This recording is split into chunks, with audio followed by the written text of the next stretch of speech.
Shah news में आपका इस्तकबाल है। ताज़ा तरीन खबरों के लिए देखते रहिए Shah news. I heartfully thanks to our MLA NM Srinivas Reddy sir who have provide here a Al Madina College for engineering college. Finally our dream is completed. Today I heartfully thanks to our NM Srinivas Reddy sir who has provide here, and I really proud of to you sir for how many years we wait for this college. Finally this day is come because this credit goes to you. We are heartfully thanks to you, and we facing so many problems due to the fulfill our dreams and our parents. నేను ప్రభుత్వ junior కళాశాల నుండి వచ్చాము. మాకు యనమల రేవంత్ రెడ్డి గారు చాలా అంటే చాలా హెల్ప్ చేస్తున్నారు. ఎందుకంటే చాలా బీద మధ్యతరగతి పిల్లలు చదువుకొని ఉన్నత స్థాయిలోకి వెళ్ళాలని చెప్పేసి సార్ చాలా కృషి చేస్తున్నాడు.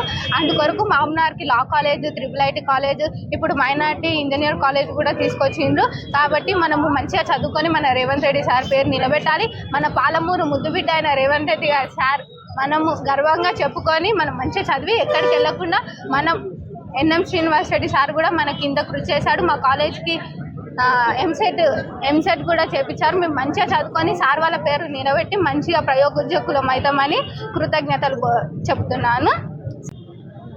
ఈరోజు ఎంతో శుభదినం. కాంగ్రెస్ ప్రభుత్వం ఏర్పడి 18 నెలల తర్వాత మామ్నార్ ఎడ్యుకేషన్ హబ్గా చేయాలని కాన్సన్ట్రేషన్ తోడు NM శ్రీనివాస్ రెడ్డి గారు కృషి చేస్తూ లా కాలేజ్, పాలమూరు యూనివర్సిటీలో ఇంజనీరింగ్ కాలేజ్, IIIT మరియు నిన్ననే అల్ మదీనా GK ఇంజనీరింగ్ కాలేజ్ కూడా తేవడం ఎంతో సంతోషం. ఎందుకంటే మామ్నార్ విద్యలో చాలా వెనుకబడి ఉండే 10 ఏళ్ళ TRS ప్రభుత్వంలో మామ్నార్కు ఒక కాలేజ్ 18 నెలల ప్రజాపాలనలో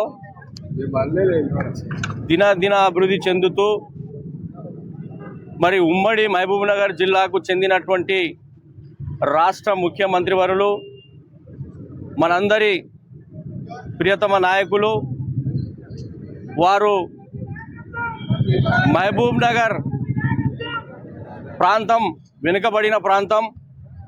గత పాలకులు దీన్ని వెనుకబడిన ప్రాంతంగా తీర్చిదిద్దినారు. 18 నెలల కాలంలో మరి ముఖ్యమంత్రి వర్యులు దాదాపు 5 కళాశాలలు మంజూరు చేసి మహబూబ్ నగర్ను ఒక విద్యా హబ్గా